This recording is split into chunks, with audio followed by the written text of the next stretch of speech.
नहमदुहु व नुसल्ली अला रसूलिहिल करीम अम्मा बाद। कुरान मजीद में इरशाद होता है वल्लज़ीना जाऊ मिन बादिहिम यक़ूलूना रब्बना इग़फ़िर लना व लिइख़वानिना अल्लज़ीना सबक़ूना बिल ईमान। और वो जो उनके बाद आए वो कहते हैं ए हमारे रब हमें बख्श दे और हमारे उन भाइयों को जो हमसे पहले ईमान लाए। सूरतुल हश्र आयत नंबर 10।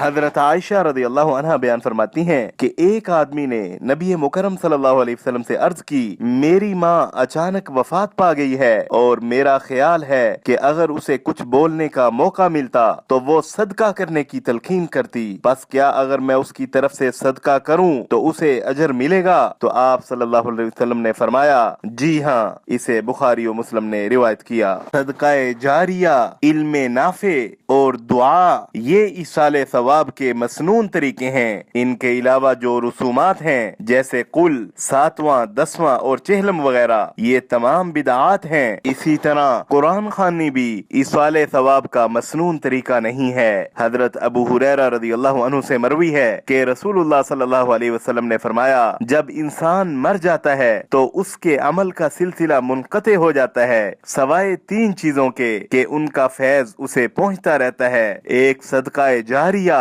और दूसरा इल्म जिससे फायदा उठाया जा रहा हो और तीसरा नेक औलाद जो उसके लिए दुआ करे। इसे मुस्लिम ने रिवायत किया। वसल्लल्लाहु अला नबील करीम।